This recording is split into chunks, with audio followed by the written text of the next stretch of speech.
And I'm excited to have a conversation with you guys because, what's interesting about this is, we have arguably one of the biggest appliance makers in the world, with you two guys representing one of the biggest appliance makers in the world. And it's a company that's been around. I think you guys are having your 100-year anniversary next year. And so it's such an interesting contrast to me when you see a company that's 100 years old building towards the future. And you guys you guys can introduce yourselves. I want you guys to spend a little bit of time telling the folks what you do, but you guys are responsible for that. So I want us to kind of pull the layers back and ask some questions and figure out what Electrolux is doing. It could be a little bit of a case study conversation about how a big company like Electrolux transforms towards this digital future. So, but before we do that, David, real quickly, what do you do for Electrolux? Yeah, I'm David. Just to put the record straight, I haven't actually been with Electrolux for 100 years, but for the last 6 years or so. And I look after strategy in our connected appliance and digital activities and partnerships globally. Niels? So hi, let's see. Is this working? Yeah. So I'm Niels Munksgaard. I head up product marketing for major appliances in EMEA. And have been with Electrolux for 4 years. Previously, fast-moving consumer goods and also the mobile devices, mobile services industry. And the panel is called Building Ecosystems for the Connected Kitchen. But I think a good exercise would be to ask you guys what you think an ecosystem. I know what I think an ecosystem is. It's what I would define as companies and the organizations and maybe the standards around which a nascent market develops. But maybe what does Electrolux define as an ecosystem, and how are you guys thinking about that? Yeah, sure. Well, first of all, I think I'm kind of looking at an emerging ecosystem, out here. I guess I'm thinking about it as a community of companies and competitors and partners, organizations, consumers that are basically collaborating, creating value. That's as simple as that, I think. Niels? Yeah, and most important, working together to create simply outstanding consumer experiences, because at the end of the day, that's what this game is about, right? If we cannot make the consumer go, wow, that was an amazing experience that either made my life easier or my life better, then there's actually no point. So consumer experiences is at the core of what we do. That's the starting point. And if I look at it as big and complex an organization as Electrolux, I think you have tens of thousands of employees. I would imagine that there's a lot of decision inputs, whether that's like competing, or not necessarily competing, but different business units. There's different kind of functional inputs. So I'd be interested to hear how you guys prioritize when you're looking at like developing a nascent market, like kind of the future kitchen and digitization of the kitchen.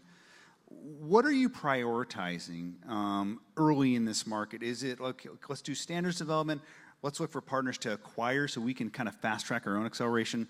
What are some of the things you prioritize? What are your, in kind of looking at building an ecosystem? I guess from a bird's eye view, this is not the first transformation that Electrolux has kind of been through. Now with digital, obviously the pace is different, the tools are different, but the job that we're trying to get done and the benefits we're trying to deliver to consumers are the same. It's just that the tools are different. So I think we're looking for some of those fundamentals to be in place. To build like a sustainable ecosystem, you basically have some infrastructure that you have to have there, right? It could be, standards, technical standards, so you allow for interoperability across brands, so you can kind of move away from that. There's also, legislation and stuff like that, but also some like mechanisms around allowing, sustainable, profitable growth. It has to be there, obviously, and that if it's not there, it's hard to for things to pick up.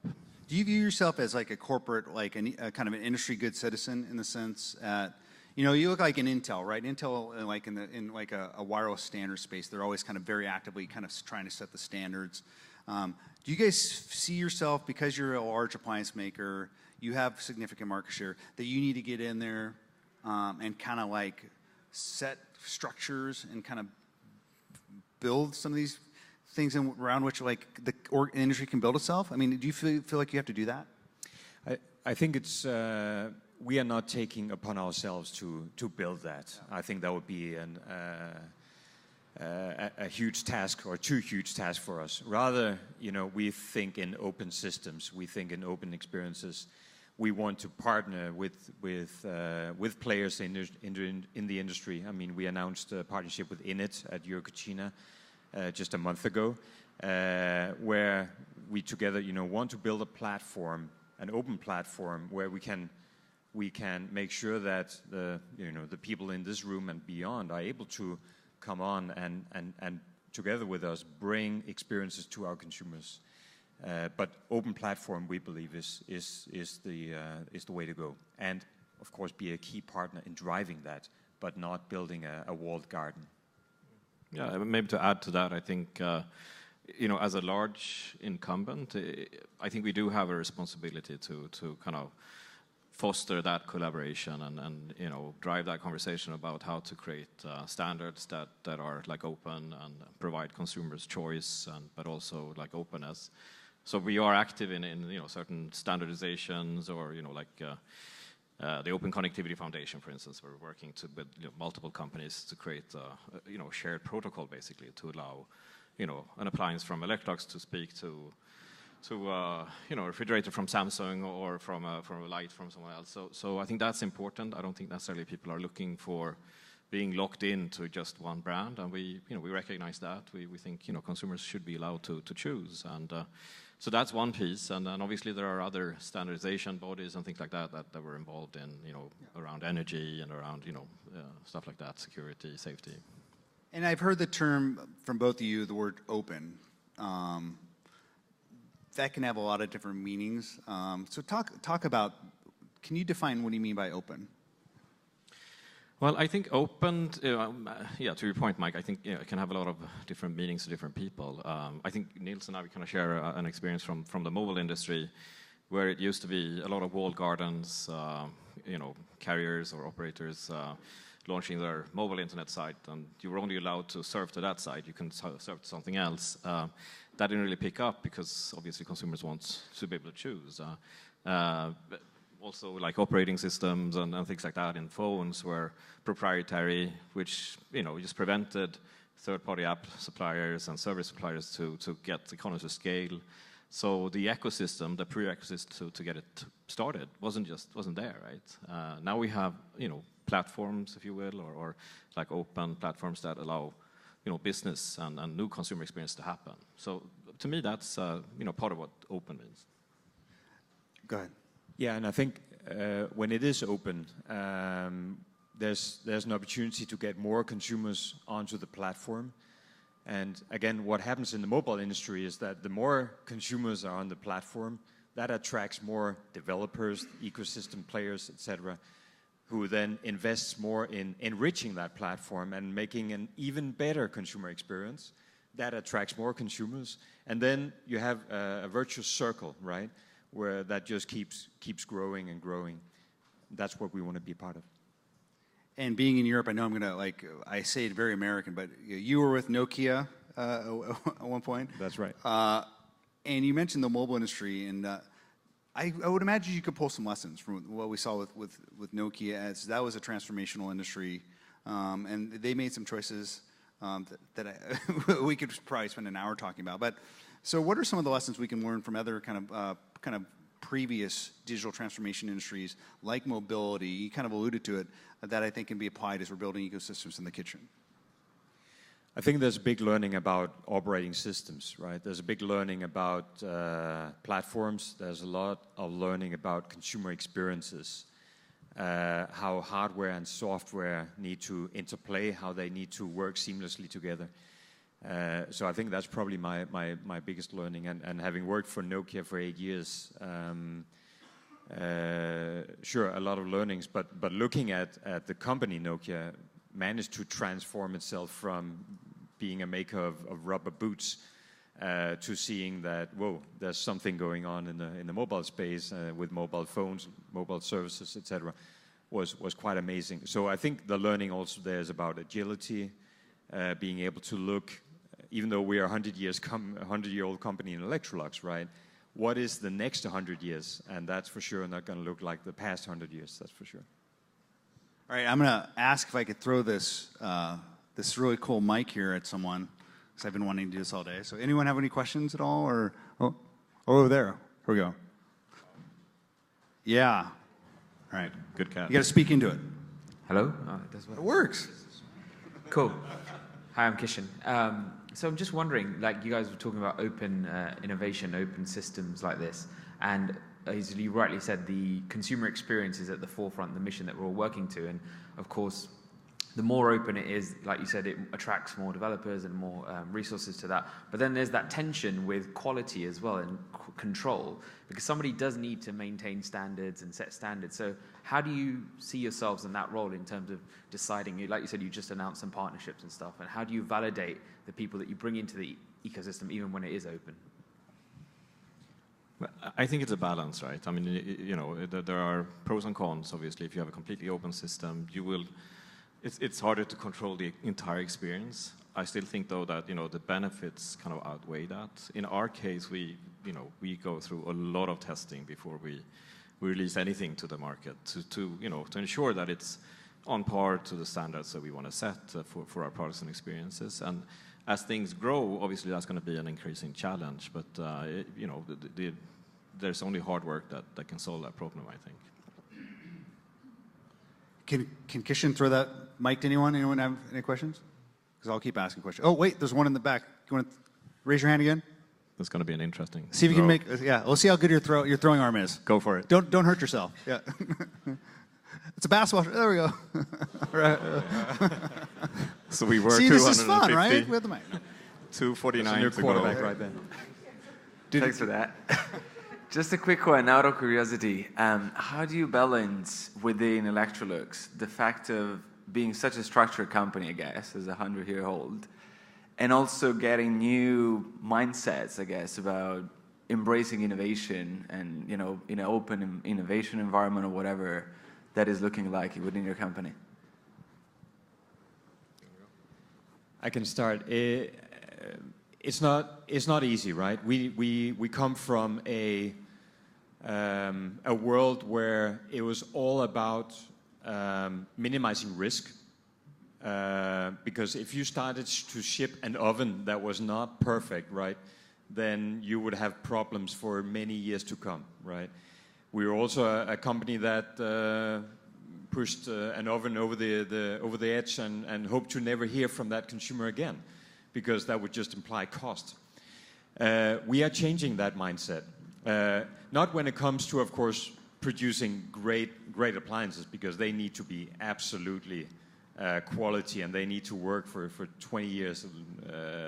So from that point of view, we are still focused on having very structured, waterfall-based approach, but we are marrying that up with a more agile approach to innovation and the software side of things, where we're changing the way we're working.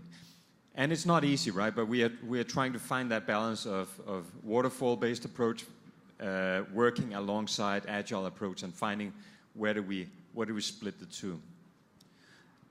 To that point, reinventing yourself around, I guess, faster times to market, et cetera. You guys acquired Anova last year, and I don't necessarily think you guys are working. You may not be working closer with them, but you're probably watching what's going on. And I was talking to a colleague of yours that said Steve from Anova, the CEO, came in, and he killed some sacred cows, and that there's some ways in which Electrolux does things, and he says, no, that's not going to work, right? So can you guys talk a little bit about bringing in a startup from Silicon Valley, who's had a singular focus on creating a product in a sous vide precision circulator, getting it to market in a quick time, which is probably a much different approach than the way Electrolux has done things. What are some of the lessons you guys have learned? What are some of the sacred cows that have been killed as you brought in a startup like that? Well, I think the Anova acquisition is a great example of us also opening our doors to transforming and finding new ways of kind of creating value. Steve had built a great team and a great product and a great community around that product. So we were excited to kind of partner and eventually acquire them. and through that process, obviously, we're learning a lot, about the differences, but also some of the strengths that we have, some of the strengths that, a startup in this case has, and how we can kind of complement each other to build something that is even stronger.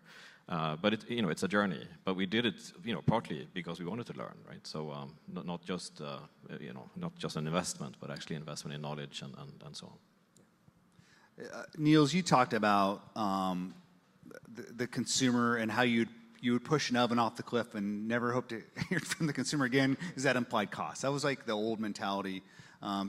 Connecting back to this era like Innova, right? And you can hear Steve or you hear some of these other connected cooking appliance makers talk about, on Wednesday night we know that our customers are cooking steak and they're doing hamburger. On the weekends they're doing this aspirational cook because we have the data. And this is data that you guys had never had before in 100 years. So as we think about the kind of what I think is the North Star of a large appliance maker, which is the customer experience, how does data and kind of connectivity transform how you relate to them, and what are the lessons you're learning about that more persistent relationship? There's two levels of data that's interesting here. First of all, there's of course the data about the appliance, right? So how's the appliance performing? What can we learn about that? How can we help the consumers if the appliance is about to break down? But then there's the cooking data. We see ourselves as being in the taste business. We're actually not in the appliance business. Our strategy is called the taste strategy. We want to help the consumer throughout the cooking journey, all the way from inspiration to planning to shopping to preparing the meal to cooking, ultimately cleaning up the kitchen. So that's our ingoing approach when we start thinking about the consumer experiences and what we want to bring to market. Now, and of course, that also brings us a lot of data. We know, of course, that consumers are very different when they cook on a weekday versus a weekend, but traditionally we just did research to see how they cooked on these occasions, what type of cooking behaviors, and what that led. But now, through a platform, through an ecosystem, we can start together with our platform partners, get that type of information that continuously will improve how we support the consumer through that cooking journey. And I think you talked about Innit, that partnership, and I would imagine they're also working with food companies. I'd be curious to see if, as you work with platforms like Innit, and they're working with other companies, are you trying to connect through these partners of yours to more closely with the food industry? Because that industry is under assault, right? If you look at the packaged food industry, they're getting attacked on the side because consumers want fresh. You see disruptive things happening at retail and food brands selling online, where these companies have been optimized to sell at retail through packages. How is that relationship changing? I mean, the ingredients that are being cooked in your appliances, are you talking to these guys more now as you're working with appliance or platform makers? When we connect things, a lot of things change, right? Yeah. Like the fundamentals, as Niels was saying, that the ownership phase of our products always all of a sudden comes available and relevant to us, and we have a kind of relationship with consumers. The value chain to some extent changes as well, right? So that's part of the reason that we were excited to partner with you to kind of meet different parties from different parts of the value chain to understand your business and how our business is kind of complementary and how we can build a stronger value chain. So that is through partners like Innit, but it's also in direct contacts with companies, and that's really the reason we're here, to understand. And go ahead, Niels. And I think it's about also breaking down silos, right? Because the consumer, they don't care how we are structured in this industry, right? With Electrolux, they don't care how we are structured into major appliances, small appliances. They care about cooking. When they go into a kitchen, they don't say, oh, today I want to use my oven, or today I want to use my blender. They go into a kitchen and say, it's Thursday, it's 6 o'clock, I need to cook a meal that needs to be ready in 25 minutes because there's soccer practice at 7 o'clock. That's how the consumer thinks. And I think the winners in this industry are the ones who's able to assimilate with that and start with that and then see, okay, what are then the enablers to achieve a great experience, cooking experience for the consumer? Well, this has been great. I really enjoyed talking to you guys. I think I learned a little bit. Give them a big round of applause. Thanks, guys. Thank you. Thank you.